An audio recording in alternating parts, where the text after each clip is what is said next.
What's your secret that could literally ruin your life if it came out? Story 1. This story isn't something that ruined my life, but it's something I've never told anyone. I hope it doesn't get overlooked because I believe there's a message in it that could be valuable to others. For context, I'm a male in my mid-20s, with no history of severe abuse like many of the stories I've read. I've lived a fairly typical suburban life in the Midwest. My dad is of Hispanic and Caribbean heritage, and my mom is a white American with distant Irish ancestry. I have a somewhat uncommon, distinctly Hispanic last name. Physically and culturally, though, I lean more toward the white side of my background. When I was 14, I went to a sleepaway camp in the Southwest U.S., the same camp my dad attended over 30 years earlier. This was my first time staying away from my family for more than a weekend. I was both excited and a bit nervous. I looked forward to activities like horseback riding, leatherworking, and archery. What I didn't expect was to experience violent racism. On the second night, after everyone had made friends and settled down, it was time to head to the bathhouse to get ready for bed. I vaguely remember someone blocking the doorway as I entered, and as I went to the line of urinals, I was ambushed.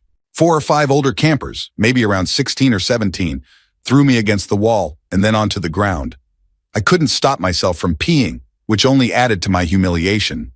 They took turns kicking me, yelling what sounded like insults in Spanish. Although I couldn't understand the words, the tone was anything but friendly. One of them even urinated on me during the attack. When they were done with the physical assault, they switched to English to continue their insults. These boys were Mexican, and they assumed my last name must be fake because I didn't look like them or speak Spanish fluently. They seemed determined to teach me a lesson about being Hispanic. Though I can't remember their exact words, I know they were deeply hurtful. The whole incident lasted about 5 to 10 minutes. Afterward, I got in trouble with the camp staff for being late to bed. I was hiding in one of the showers, still fully clothed, trying to wash away the night's events as I cried. This wasn't my first experience with bullying, but it was the one that changed my life the most. From that day on, I felt a deep desire to learn more about my heritage. I begged my parents to take family trips to my dad's homeland, and I wanted to visit my grandparents as often as possible. I did everything I could to connect with my Hispanic and Caribbean roots, not to prove myself to anyone else, but to understand my identity on my own terms. To this day, 10 years later, I don't know who those boys were, and I've never held this experience against the Mexican community. The actions of a few don't define an entire culture, and that's something I've held on to. Racism is still present in many forms, not just the ones commonly shown in the media. If you witness it, please step in and stop it. Story 2. When I was 16, I reconnected with my aunt through my uncle, who is my dad's younger brother. We would visit their large house by the lake every summer, and it always felt like a getaway with family. Over time, I developed feelings I didn't quite understand, especially as my aunt was incredibly kind and supportive of me. One evening, we shared a conversation that felt a little too close, and I found myself confused by the emotions I was experiencing. She was always there for me, and in a way that brought us together in ways that were difficult to navigate. Our relationship developed a complicated side, one that I never intended to pursue but didn't know how to walk away from. This continued during the times I would visit, and it became our secret. My uncle was often away for work, and we maintained the facade of normalcy, with me helping out with my younger cousins like a big brother. It's a difficult experience to carry, knowing that secrets like these affect more people than just ourselves. I've never told anyone, but it's something I often think about as I try to make sense of the complexities of family, loyalty, and personal boundaries. Story 3. Everyone sees me as a responsible, academically focused student. In high school, I was known as the polite, well-mannered kid who never broke any rules. But my life outside of school has had its challenges, ones I've had to keep private. At 15, I had my first encounter with self-defense that required more than words. Growing up, I faced difficulties, often alone since I was on my own from a young age. I had to work odd jobs to cover my expenses and even got involved in dangerous situations just to make ends meet. I began to make money through various means, learning the hard way how to survive and save up, even investing to build a college fund. My life has been a blend of survival and ambition, constantly balancing right and wrong. Now in college, I work as an assistant in finance, helping with tasks that sometimes push boundaries, but allow me to support myself. I have also struggled with substance use as a way to manage stress. Over time, I'm working on healthier ways to cope, like using therapy and new routines to ease my mind. Life has tested me in many ways and I've made mistakes. I'm working hard to keep up with college and make a future for myself. People often think they know me, but there's a lot behind the surface that they'd never guess. I'm doing my best to move forward and leave behind the parts of my life that held me back. Story 4. This is my first time posting here, so if I'm not doing it quite right, bear with me, please. I've been reading through these threads since seeing a post about it on Tumblr, and this morning, I decided to share my story. Last year, around March or April, a guy from my college mentioned there was an opening at his job where he worked part-time as a manager. I was looking for new work since my current job at a salon wasn't going well. Some of the stylists had started bullying me. I agreed to take the job offer. This guy had asked me out a few times before, but I had always politely declined, and he seemed to accept it without issue. However, on my first day at the new job, he acted inappropriately multiple times throughout the workday. During my lunch break, after already being uncomfortable, I ended up picking a small argument with my partner, which led to a breakup. I went back to work, but the behavior continued. Later that night, I texted him to let him know I wouldn't be returning, without mentioning what happened. He called, but I didn't answer, and while he sounded hurt, he agreed. After that, I started driving to school instead of using public transit, since he knew my schedule. I deleted and blocked him from all social networks in my phone. In August, I found a new job that I truly enjoy, and I left the unpleasant salon job behind. My partner and I got back together in July, and I shared a simplified version of what happened that day. He urged me to report it, especially since I was worried about other employees there who might have experienced the same thing. But I didn't go through with it. Not long after, an older man, probably in his 50s, started working at my current job. The first time we worked together, he seemed friendly, but then he went to my friend who got me the job and asked about my background. Later, he told me that his wife was also Cuban. Eventually, I learned through others that his wife had actually passed away, which struck me as a bit odd, but understandable. Ever since then, he's tried to speak to me in Spanish whenever possible. Simple, Spanish 101 level phrases. It felt a little strange, but I figured he was just trying to be friendly, so I played along. Soon he started calling me señorita regularly, which made me uncomfortable. He often stands too close or brushes past me. My job involves a lot of movement, so he's often nearby, watching. Once, while I was reaching for something, he reached for it too and grabbed my hand. I froze for a moment before pulling away, and he let go. Since then, there hasn't been any more physical contact, but the constant attention and overly friendly conversations still make me uncomfortable. I've told my partner and a few friends about him, framing it as a funny, weird guy at work story without sharing how much it actually bothers me. I haven't told my boss, though she's supportive, because I'm worried I might be overreacting given my past experiences. And if I brought it up now with no proof, I fear it could somehow lead to people doubting my credibility. Another part of my story is about my family. They kicked me out after they found out I was dating my boyfriend again, someone they disapprove of because of his background. They were certain I came back pregnant after a recent visit to see him. Despite their assumptions, we haven't been intimate. My boyfriend respects my boundaries, and while he may think I'm reserved due to my upbringing, that's not entirely it. My past experiences have made me wary of relationships, and intimacy still feels difficult. What really troubles me, though, and this is something I haven't shared with anyone else, is that recently, when I'm alone and reflecting on old memories, I'll remember simple things from high school, like silly adventures or my first kiss. But sometimes, I'll recall vague images that I don't fully understand, memories that feel real but distant, like a man reaching toward me in a way that feels deeply unsettling. These fragments haunt me, and while I try to shake them off, they linger, leaving me to question my past and the impact it may have on my present. Story 5. I've never shared this with anyone, not even my therapist or the closest people in my life. Making this post feels like my first attempt at saying it, even if it's just written down. I recently started therapy and was diagnosed with borderline personality disorder, but I'm not sure if that explains everything. My secret is that I have been living a lie for years, a lie that I've constructed and maintained, even to those closest to me.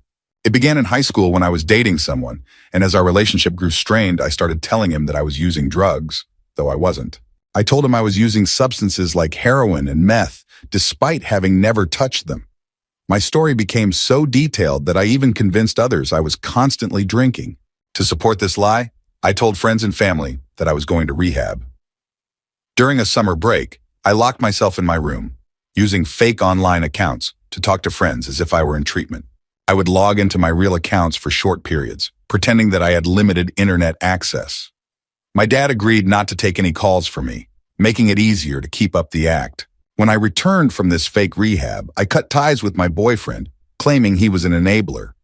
Later, I would periodically reestablish contact to manipulate the situation, claiming I'd started using again because he preferred me that way. I even created imaginary friends, claiming they were real people who had introduced me to drugs.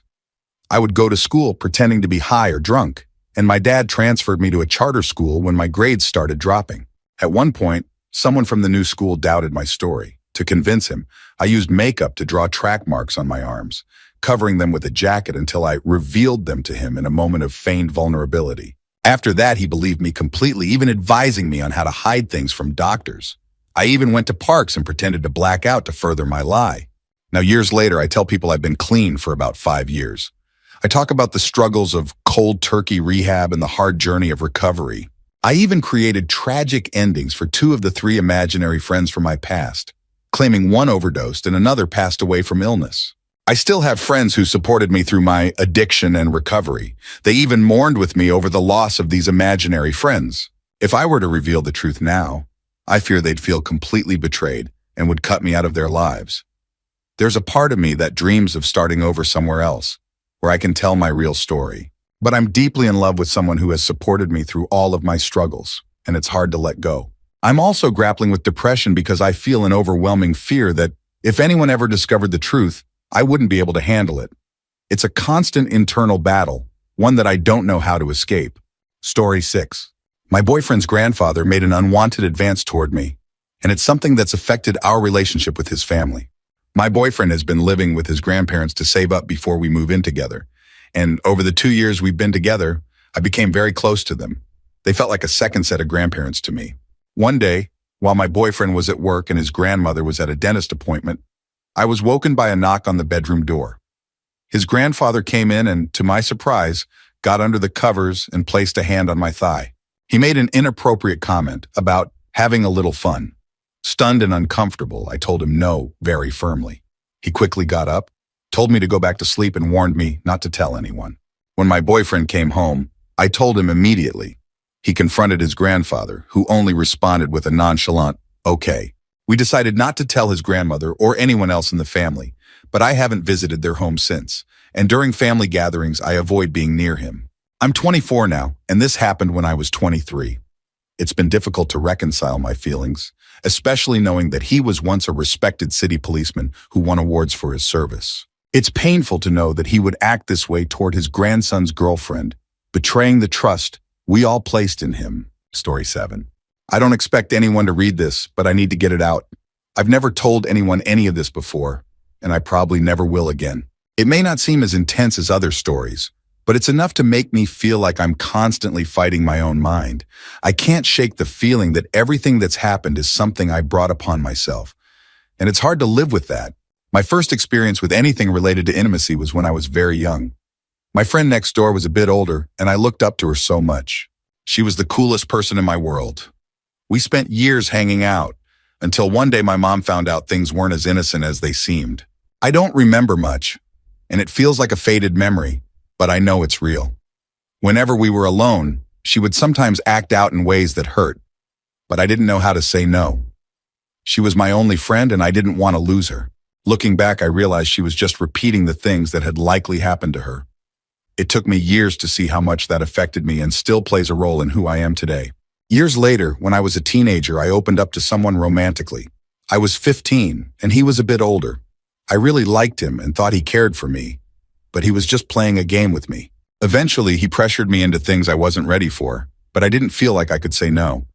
I wanted to feel loved, even if it was on his terms. But after a few weeks, he disappeared from my life, leaving me heartbroken. After that, I kept looking for someone to fill that empty space. I ended up with people who didn't care about me, and it left me feeling even worse about myself. In that whirlwind of seeking validation, I started drinking to get through the nights, and I fell back into old habits of self-harm. I felt like I had no control over my life, just trying to feel wanted but ending up feeling used. Eventually, I realized I had missed a period, and weeks went by with no sign of it. Coming from a religious family, the fear of facing my parents with the possibility of pregnancy was overwhelming. I prayed every night for things to go back to normal. When the next month came and I wasn't pregnant, I felt like I'd been given a second chance. I promised myself I'd make a fresh start. That fall, I started at a new school and tried to turn things around. I quit self-harming, but the self-doubt and feelings of worthlessness stayed. I wanted to feel better, to feel like I had value. But I kept falling into the same patterns, searching for love and acceptance from people who didn't care about me. I thought about ending the pain, but I kept hoping that things would eventually change. I just want the torment to stop. I want to be free of the guilt, the self-doubt, and the sense of emptiness. I want someone to genuinely love me, not just use me. I don't expect anything to come from this, but putting it into words feels like a way to begin processing it all. Story 8. I'm finding some relief in the fact that there are thousands of comments here, making it feel like my story can be shared without too much spotlight. I made a separate account just for this because it's not something I've ever shared before. Here goes. I'm fairly certain that at a very young age, I experienced things I didn't understand with an older cousin. She had me do things that, looking back, I didn't comprehend at the time, but I thought I was just making her happy. As I grew older, I noticed that my preferences were somewhat influenced by that experience, though I try not to dwell on it. When I was about 10, I had a close friendship with a family friend's daughter, and we would sometimes play a game called Pillow. It was innocent enough in concept, but as we got older, it became more complicated, and our parents eventually separated us, sensing things might not be healthy. Over time, we drifted apart. Later, as a young teen, I babysat for another family friend. The girl I watched over had been exposed to things I didn't know at her age, and there were a few uncomfortable incidents between us when I was about 13. I think our respective experiences might have contributed to her struggles, as she later faced personal challenges of her own. I felt a lot of guilt about that, wondering if my presence made things harder for her. These experiences have shaped my adult relationships in complex ways. I often feel like I either idealize someone, always wanting to please, or view relationships as temporary, focused on a physical connection rather than a genuine emotional one. I'm not sure why I find it difficult to balance the two, but I'm working on understanding myself better and creating healthier dynamics. Sometimes, I feel like I'm still working through these early influences in my life. Story 9. For 2 years, I made money by selling personal items like my used clothing to help fund my studies. At the time, it seemed like a relatively easy way to cover my expenses, and I set up a small online page where I could do this anonymously without showing my face or revealing too much of my identity. In some ways, it was simple work. But over time, I noticed that many of the people purchasing from me seemed to be dealing with personal issues, and some started confiding in me. I found myself spending a significant amount of time responding to messages, trying to offer encouragement or support. For some, I became a sort of confidant, even though we never met in person and only communicated online. I ended up investing much of my working time responding to emails rather than maintaining the site itself. A few people even asked me to write personal letters, which they'd keep beside their beds. A month ago, I decided to stop. I closed my page and left a note saying not to reach out. Recently, I learned that one of the people I interacted with has been going through a rough time, and I feel guilty knowing that he depended on the encouragement I'd been providing. I'd encouraged him to seek professional help several times, but he always seemed to prefer our chats. Originally, my goal was just to make ends meet while studying, not to get deeply involved in people's lives. Now I'm wondering if I should start selling again, as I still have 3 years of school left and my funds are running low, but I worry about getting drawn into the same cycle of personal connections. I'm also uncertain if I still feel comfortable with the idea of doing this kind of work now. It's a tough choice, and I'm trying to figure out the best path forward, balancing my financial needs with my own boundaries and respect for myself. Story 10. First off, this is one of the most remarkable threads I've ever come across. The amount of truth and honesty here is incredible. I figured I'd share my story because it's something I've kept to myself, but it would be devastating if anyone close to me ever found out.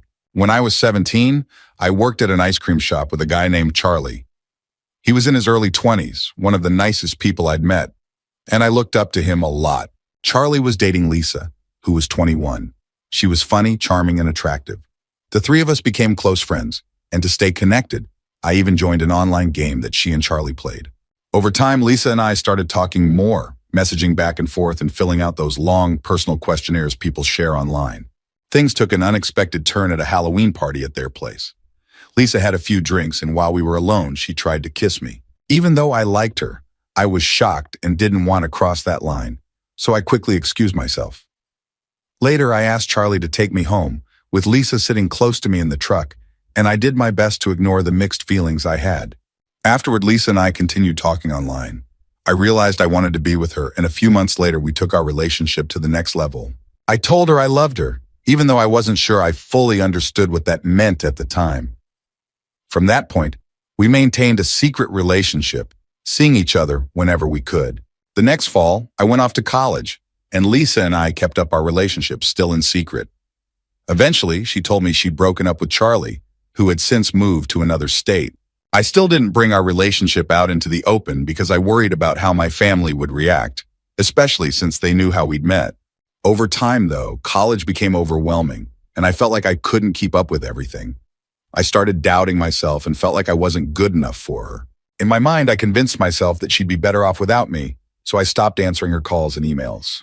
She left a voicemail asking me what went wrong and if we could at least stay friends. But I didn't respond, even though I knew I'd regret it. What weighs on me the most is that Lisa was the only person I've truly loved. I've been in relationships since, but none have felt the same. With Lisa, I felt like we were genuinely connected, no matter where we were. Now I struggle with relationships, often comparing new people to her, and wondering what might have been. A part of me wants to apologize, to tell her I was scared and that I made a mistake, but I'm still afraid of facing those feelings. It's been almost 3 years since we last spoke, and I'm doing my best to move forward, but I often think of her when I go to sleep at night.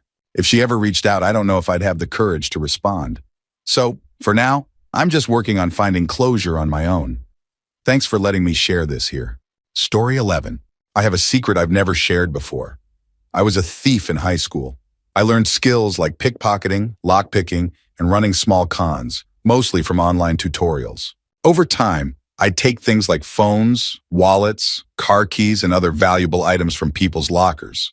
But what started as just an adrenaline rush soon turned into something I hadn't anticipated. Through reading messages, emails, and personal information on some of the things I took, I started learning about hidden parts of people's lives.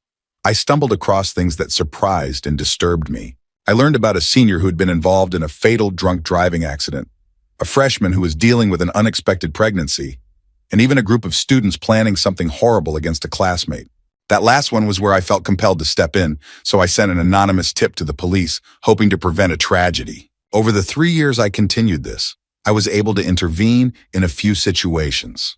I anonymously prevented 2 assaults, helped a student who was showing signs of extreme behavior get help, and even stopped a football player from using performance enhancers that his parents had pressured him into taking. I never revealed my methods because I knew that if people found out what I was doing, they would hide things from me, and I'd lose the chance to help anyone else. Looking back, I realized that I didn't have the maturity or perspective to handle everything I uncovered. I was a high school kid with my own struggles, suddenly burdened with secrets that weighed heavily on me. Even now, I sometimes have nightmares about some of the things I couldn't prevent, and I avoid high school reunions because it's hard to look at some of those people, knowing what I know. This isn't something I'm proud of, but I wanted to let it be known that I tried to make a difference, even in my own flawed way. Story 12. When I was 13, I became close friends with an 11-year-old boy from my neighborhood. We spent a lot of time together, and we grew to be best friends, often having sleepovers at each other's houses. We were both young and still figuring things out, and during this time, we crossed some boundaries that we didn't fully understand. Looking back, I see how complicated that time was for both of us. In July of that year, his father unexpectedly passed away from a heart attack. It was a difficult time, and I was the only close friend he had to lean on. We spent a lot of time together, and I tried to be there for him as best as I could, even though we were both still kids trying to process everything. Then one day in September, I went with him and his mother to his grandparents' house. We were in a den together when his aunt walked in and saw us under a blanket. The situation was awkward, and she reacted strongly, bringing in his mother and grandparents. They were extremely upset, and it turned into one of the most humiliating experiences I've ever gone through. After that, his mother contacted my dad, and they had a difficult conversation. My dad picked me up shortly after, and we drove home in silence. I knew he was probably as shocked as I was. When I got home, I went straight to my room, not knowing how to process any of it. I thought that was the end of things, but later we received a letter saying that my friend's mother was pressing charges. It was hard to believe that things had escalated to this point. I learned that she'd taken him to a therapist and eventually filed a report. In court, I had to explain my friendship and everything that had happened in detail. Sitting in that courtroom and sharing personal experiences was incredibly difficult, especially with my parents and his family present. For several months, I was on house arrest and wore an ankle bracelet, only able to go to school and back home.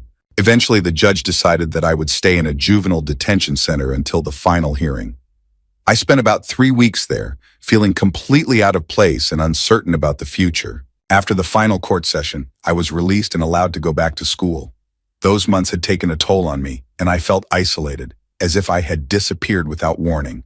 I explained to my friends that I had been away, but the whole experience left a lasting impact.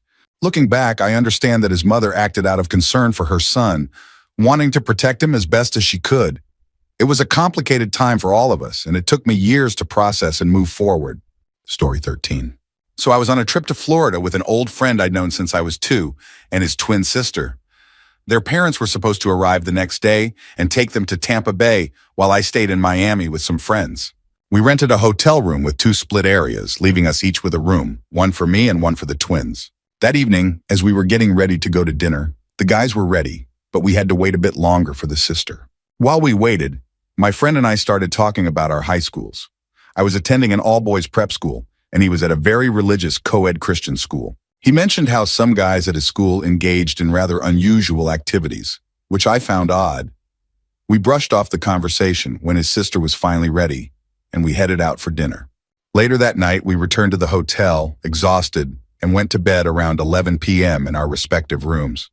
Around 2 a.m., I woke up to an odd noise above me. At first, I thought I was dreaming, but I quickly realized it was real and didn't know how to react. I pretended to be asleep, trying to ignore it. Then, out of nowhere, I faked a sneeze, which startled him, and he quickly backed off, accidentally injuring his leg on the table before hurrying back to his room. At around 3:30 a.m., I heard another sound and thought, "Oh no, not again." This time, I decided I needed to address it. I opened my eyes slightly and saw something completely unexpected. It wasn't what I thought at all. Instead, I saw the silhouette of the twin sister standing near me. She placed her finger on her lips, signaling me to stay quiet. After a moment, she returned to her room, leaving me feeling a mix of emotions as I fell back asleep. Around 4:15 a.m., I briefly woke up again, hearing faint sounds from their room. Too tired to fully process everything, I just went back to sleep. At around 8 a.m., their parents arrived, and the sister went to greet them, not realizing that she wasn't fully dressed until she opened the door. Her brother got out of bed as well, revealing the gash on his leg. They had a bit of explaining to do. Then the parents ventured into my room while I was still asleep, noticed some things out of place, and asked questions. We managed to convince them that nothing unusual had happened, and they assumed I'd met up with someone else that night. A few months later, I heard from my friend. His sister had some surprising news and their family was dealing with the aftermath. I've barely spoken to them since, and I haven't had any similar experiences. Story 14. All right, I engage in self-inflicted pain sometimes, but not in a depressed or negative way. I'm actually a very happy and fulfilled person, and I feel incredibly fortunate. I don't feel like anything is missing in my life. It's just that the sensation of pain and seeing the evidence of it on my body fascinates me. I've been doing this on and off for maybe 6 or 7 years. I quickly realized that certain forms, like cutting, weren't a good idea due to scarring. I explained the few marks I have as accidental injuries from clumsiness. So instead, I've shifted to methods that cause bruising. I often bruise my arms by bumping them against edges or using small, harmless items around my workspace. Sometimes I'll even press my hands or legs against warm surfaces like radiators in the winter. Being young and in college, I can usually blame any visible bruises on minor accidents from a night out. The strange thing is, I've never struggled with depression or negative emotions, so this isn't a way of channeling any inner pain. I just find the experience fascinating and somehow comforting. I guess it could have some connection to certain preferences in relationships, though, because I've noticed that when I'm feeling brave or I'm in the right mindset, I'll ask my partner to play along with a bit of roughness, like hair pulling or playful slaps. Recently, though, this habit has started to feel like a challenge because I'm dating someone I genuinely like. And he once mentioned he had a past relationship with someone who self-harmed in a serious way, which was understandably hard for him. He's attentive and open to my preferences, and I appreciate that. But because of his past experience, I worry about how he'd react if he knew I occasionally do this to myself. For now, I brush off any questions by attributing my bruises to our more adventurous moments together, just with my closest friends and him. Sometimes he'll ask, "Did I really leave that mark?"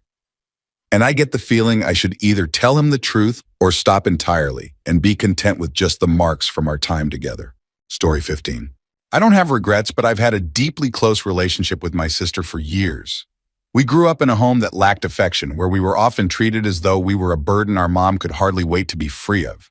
Some people might assume I pressured my sister in some way, but there was no coercion, and my sister was always strong and intelligent enough to stand her ground. Growing up, our mom was strict and prevented us from socializing, making us spend almost all of our time at home unless we were at school. As a result, my sister and I became each other's support system. We relied on one another for companionship and comfort. Over time, our bond deepened, and while we knew our closeness was unusual, it became a source of strength. When I turned 18, my mom asked me to move out, which forced me to confront my feelings. I focused on building a stable life, finding a job, enrolling in college classes, and eventually making a good life for myself. I would still visit my sister occasionally, and she always expressed how much she missed having me around. During one visit, we realized that our connection had become more complicated than either of us had anticipated. We talked about it and decided to keep a bit of distance for a while, recognizing that we both needed space to grow independently. When my sister turned 18, our mom also asked her to move out, and she came to stay with me temporarily. The first night we were under the same roof again felt strange, so we had an open conversation about our feelings and the challenges we faced growing up.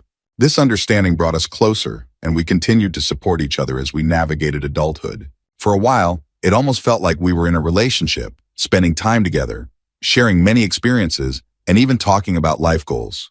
We were genuinely happy for the first time, finding comfort in our bond, but eventually, we realized the importance of moving on and decided to pursue separate paths. In the past few years, we've tried dating other people, though it hasn't been easy. Sometimes, our close bond makes it challenging to connect with others. We still talk on the phone frequently because in person, it's easy to fall back into old habits. We've considered moving to a place where we could live without judgment, just to be ourselves. Now we're both trying to find happiness, even if it's difficult to imagine it apart. We care deeply for each other, and that's something we're not willing to let go of entirely. We're just taking things one step at a time, knowing that we'll always be there for each other, no matter what. Story 16. This might not be the most shocking story, but it's one I've wanted to get off my chest for a while. A couple of years ago, I was up at a friend's dorm, and it was my first night trying hard liquor. Like a lot of people's first time, I underestimated its effects and quickly blacked out. There's a video on YouTube from that night that captures just how far gone I was, and I can't say it was a good look. What I remember from that night is pretty limited. Most of this story is pieced together from what my friends told me afterward. Apparently, things got so out of hand that the resident assistant, RA, stepped in and took me to the bathroom to help me calm down. I've been told that I started yelling things that seemed pretty outlandish in my state of confusion. My friends thought I was just joking around, so they didn't react to it. I woke up the next morning on the bathroom floor sore and disoriented. Not long after that, I noticed some discomfort and a recurring irritation. It's a minor health issue now, but it occasionally flares up and has me wondering if it's something I should address. However, I haven't wanted to check it out professionally, partly because I'm afraid of what I might find out, and part of me hopes it's just a random irritation. While this whole experience has left me with more questions than answers, I've learned my lesson about watching my limits when it comes to drinking. Sometimes it's better to play it safe and keep your night from becoming a mystery. Story 17. I must have been a curious kid back then, always trying to understand things that felt mysterious and unknown. I started having questions about topics like relationships and attraction when I was very young, around 8 years old. It was something that would come up occasionally on TV, and although I didn't fully understand it, my curiosity was sparked. Without access to a computer or the internet, the only thing I could do was imagine what it all meant. By the time I was a little older, around 10, I'd learned a few things from reading and TV, though I still didn't fully understand. For a long time, I kept my thoughts to myself, feeling too embarrassed to talk to anyone about them. It wasn't until I saw an article in the health section of a newspaper that I realized a lot of people probably had similar questions and experiences, and that it was all completely normal. When I was 14, my parents finally got me a computer, though we still didn't have internet. It was then that I began exploring some media that would deepen my understanding. But I was always careful, especially after a close call with my younger brother, who nearly caught me watching something private. After that, I became more cautious and deleted anything that might reveal my curiosity. At 16, when we finally had internet at home, the computer was set up in the living room, so I didn't feel comfortable browsing openly. Later, I convinced my parents to get me a laptop, which allowed me to privately explore topics that were interesting to me. I also started reading different kinds of stories online, and I found that fictional scenarios sometimes captured my interest more than anything else. But while I was aware that these interests were common, there were certain topics I didn't feel comfortable discussing with others.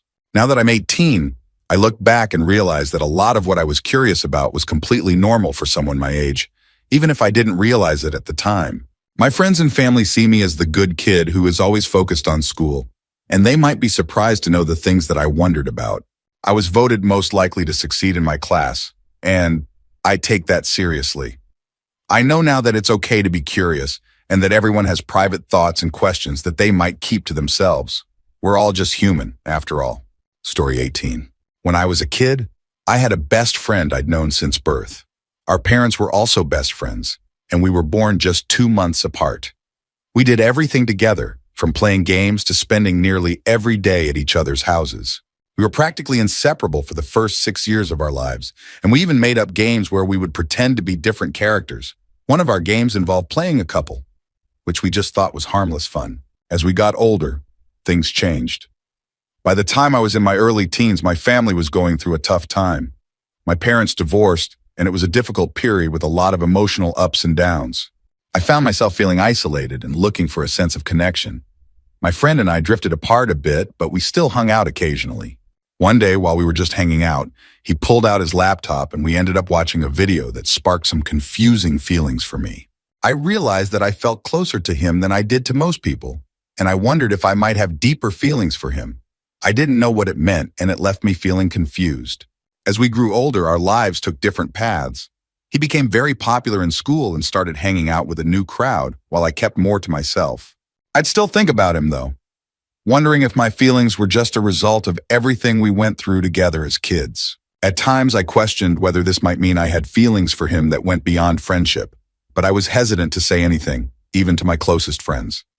I didn't want to risk our friendship or make things awkward between us. These feelings are still something I'm working through.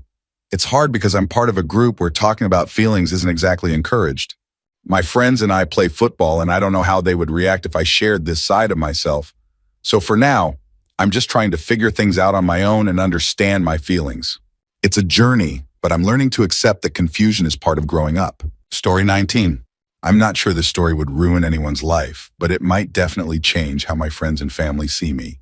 Looking back to middle school, most of us had our own groups or cliques, and I was part of one too.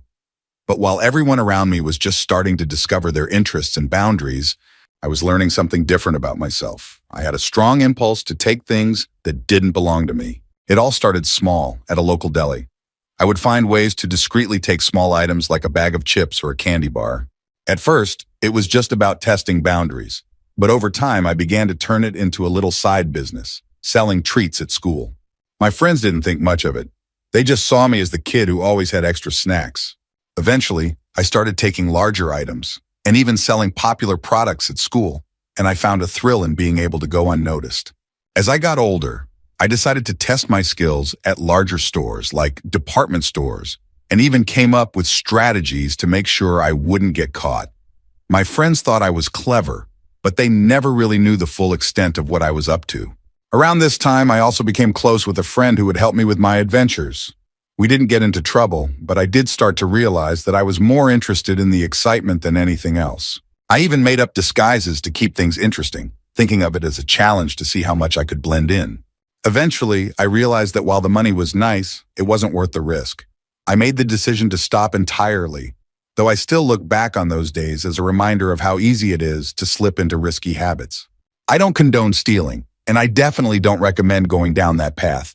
It can easily lead to negative consequences and bigger problems down the road. Now, I've left that part of my life behind.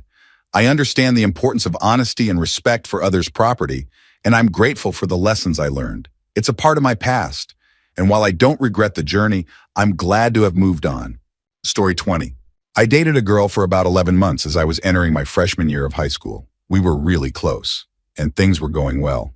During spring break, I went on a beach trip with a few friends, but she wasn't able to join us. One evening, while I was out with the spring break crowd, I met someone, and in a moment of poor judgment, we ended up kissing. Up until that night, I'd been faithful and hadn't even considered being with anyone else. I chalked it up to a one-time mistake and decided to keep it to myself, thinking it was a momentary lapse. Unfortunately, one of my so-called friends from that trip told my girlfriend what had happened, adding in exaggerated details. The breakup that followed was messy and dramatic. It felt like everyone at school was talking about it.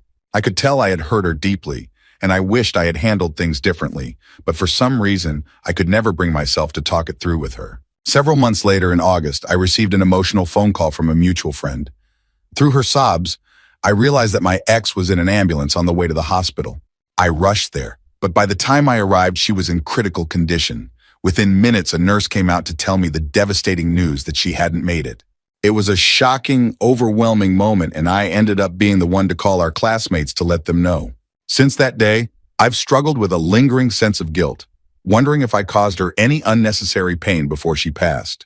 I haven't been able to start another relationship, as I fear making similar mistakes that could hurt someone else. It's been a process, but I'm working on finding closure and learning to forgive myself, while also reminding myself to treat others with care and honesty. Story 21. When I was 20, I entered into a relationship with a woman significantly older than me.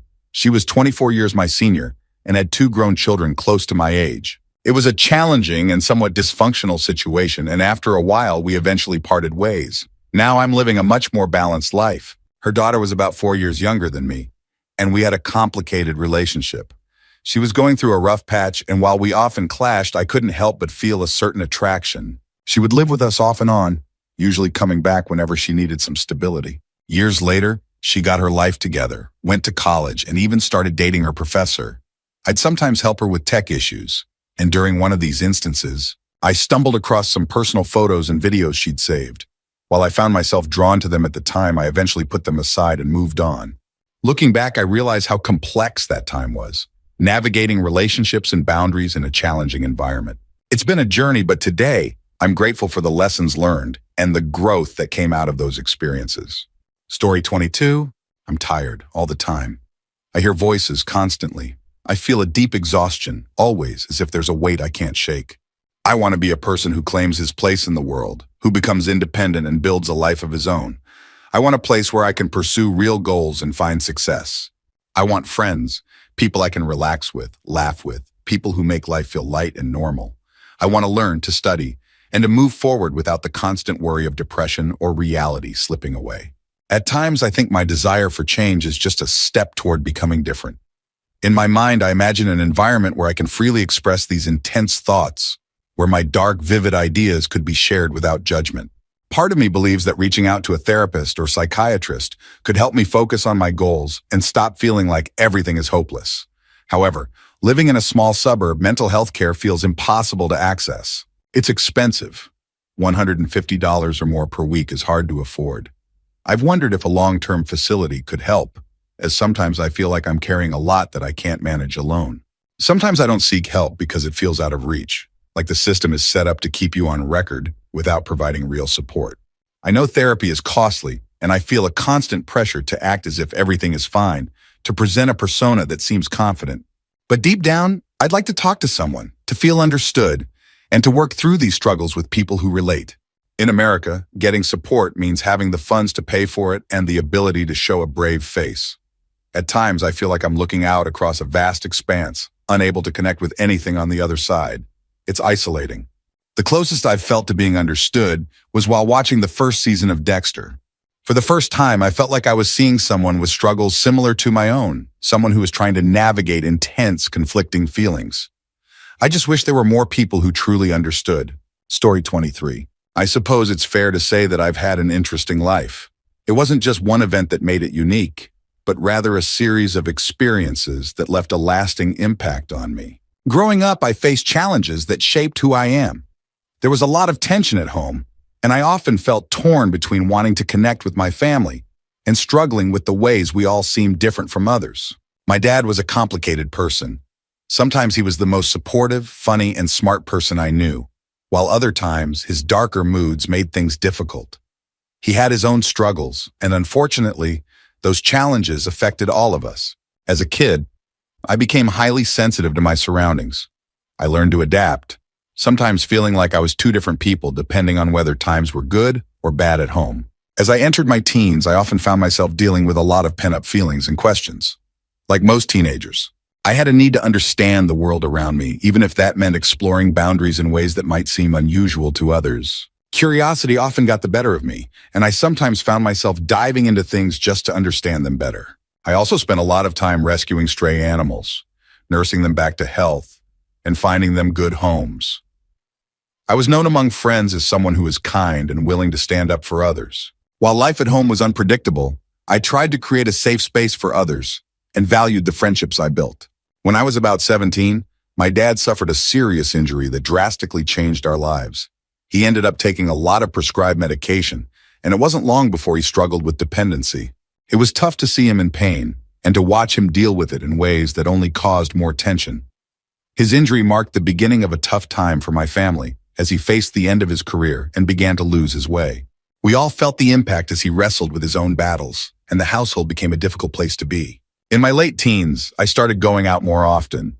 I found solace in music, raves, and new friendships. I loved the feeling of connection I got from being around others who were open and accepting. And for the first time, I felt a sense of belonging. Hallucinogens and other substances were part of that scene, and they helped me feel more comfortable in my own skin. It was a time of self-discovery, and I found a way to escape, even temporarily, from the stresses of home. Looking back, I realized that these experiences taught me resilience. They made me more empathetic and aware of others, and they showed me the importance of seeking connection and understanding. Life hasn't always been easy, but I'm grateful for the journey and the people I've met along the way. Story 24. This story is about how I unexpectedly fell for someone I met online, someone connected to me through marriage. My wife has a big family, and on one visit to California, I met several of her relatives who play online games. Through them, I was introduced to one of their cousins who I hadn't met in person but quickly became close to as an online gaming buddy. We started talking daily, covering everything from life and relationships to our interests, like music. I'd always wanted to learn the violin, and she played, which fascinated me. For about a year, we chatted nearly every day, sharing a lot about our lives. During this time, I was going through some rough patches in my marriage. And when my wife left to visit her family for 6 weeks, my connection with this friend grew even stronger. One day, after many long conversations and shared interests, I finally told her I was developing feelings for her. I admitted that I knew it would never work, that I was already part of her extended family by marriage, and that this was an impossible situation. She understood but didn't feel the same way, so we moved past it and continued chatting as friends. Even after that, our friendship was still going strong. We'd game, chat, and share stories, and she'd send pictures and little messages that kept our connection alive. One day, she gave me her login info to help with something on one of her accounts. I acted impulsively and used her information to log into her social media, trying to learn more about her. Unfortunately, this triggered a security alert with my location, and it was clear it was me. I initially tried to cover it up, but I eventually confessed, realizing it was a bad decision. That was the end of our friendship. She decided it was best we stopped talking, and I agreed. But to this day, I can't help but miss our friendship. I felt a rare connection with her, and it's hard not to think about those days we spent talking and gaming together. If my wife knew, it would be a serious blow to our relationship. And I also know that for this friend, getting involved in something like this would mean a lot of family complications. So I keep it to myself, even though it's something I still think about. Story 25. I made a new account just to post this because I've never shared this story with anyone before. When I was a young child, around 5 or 6, my older cousin invited me to play games with her. At the time, I didn't understand much about what we were doing, but looking back, it left a strong impression on me. As I grew older, I occasionally acted out things I had experienced with other friends, not fully grasping what it all meant. Over time, I began to feel uncomfortable and conflicted about it. Around age 9 or 10, I moved to a new area and made a close friend, and we ended up spending a lot of time together. But something shifted in me. I started to feel guilt and confusion about things I didn't fully understand. Going to church, hearing messages about right and wrong, I began feeling ashamed and decided I wanted to stop. My friend didn't take it well, and we drifted apart after that. I carried this guilt with me for a long time and kept it all to myself, which only made it harder. By the time I was a little older, my brother and I had grown close, especially as we both navigated the challenges of growing up in a difficult family environment. We shared a lot and supported each other, but I sometimes felt haunted by past memories and struggled with feelings of shame. In middle school, I reached a breaking point. I was overwhelmed by guilt and sadness, feeling as if I had let down the people I cared about. In a moment of desperation, I confided in my parents, trying to explain why I felt so lost and ashamed. However, I didn't fully tell them everything. I was afraid of what they would think. Over time, I've struggled with these emotions and feelings of regret. I've talked with others who have gone through difficult situations and feel conflicted, wondering if I've done the right thing by staying silent. Now, my brother is my best friend, and I'm close to my family. I haven't spoken to the friends I knew as a child, and it feels as if it was all part of a different life. But the memories remain, and I'm working on coming to terms with them and finding peace. Story 26. At a young age, I was diagnosed with schizophrenia. I spent months, even years, moving in and out of mental institutions. It's unsettling to think about how some of the patients were treated back then. They tried to keep me on medication, but I didn't like how it made me feel, so I stopped taking it. Regardless of the medication they gave me, or whether I took it, the voices never left. I learned to manage it on my own. Over time, I realized that these voices weren't all bad. Some even tried to help or guide me. Others just wanted someone to listen. At first, the schizophrenia diagnosis seemed to explain everything. The memory loss that would last for days, sometimes weeks. The voices, the extreme changes in my behavior as a child. As I grew older and began living on my own, after many difficult years, I decided to seek help again. Why not, right? My family already viewed me as a lost cause. This struggle had cost me nearly everything, and after a few unsuccessful attempts to end it all, I figured I might as well give it another try. This time, I was diagnosed with dissociative identity disorder, DID. I had no idea what DID really meant, so I began to research it quietly. I went through a few weeks of therapy, but it didn't seem to help much, so I stopped. There are 9 of us in total. If you met me in person, you'd never suspect it. While we're having a conversation, I've likely already sized you up. I can tell what kind of person you are within minutes. Part of me wants to be your best friend, to help you in any way I can. Another part of me is darker, filled with anger at humanity. Sometimes our conversation feels casual, just another exchange with a stranger. Often I don't remember the details the next day or even later that afternoon. I've spent countless nights awake, talking to myself, understanding far more than I ever wanted to. I've come to consciousness at a traffic light, in the middle of a conversation, or sitting alone, crying in a corner. I've felt numb, disconnected from all emotion. At my lowest, I hurt myself just to know I could still feel.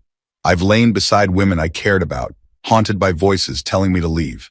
I've talked my way out of situations that could have destroyed my life, like a prison sentence that could have kept me locked away for decades. Somehow, I've always managed to get through. I've learned to live with it.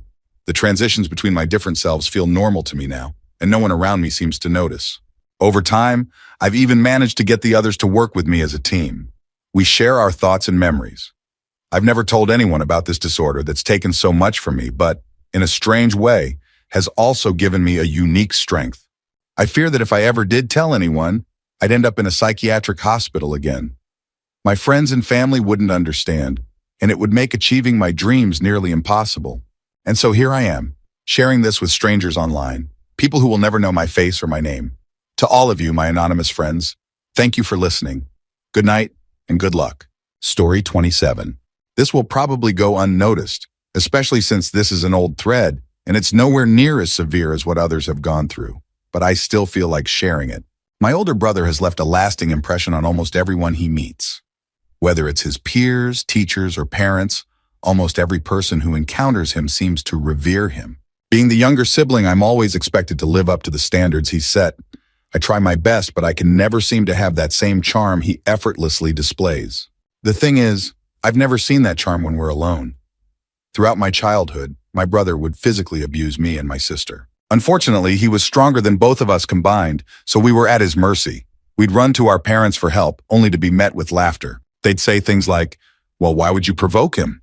Apparently, lying on my own bed in the room we shared was enough to provoke him. For 15 years, my sister and I endured this, well, my sister only for about 12 years, until my brother finally went off to college. But the damage was done. I have this intense, irrational fear of big-boned men now, and it's hindered me from forming normal relationships. Yes, I have friends, but they're not close friendships. The only person I genuinely feel comfortable around is my sister. My sister and I have coped in different ways. I've had moments where I thought about ending it all. I never attempted it, but I came close. My sister, though, has turned to drugs and reckless behavior, and I'm doing everything I can to help her. But I can't go to our parents about it. If she finds out I talked to anyone, I'd lose her trust and she might even run away.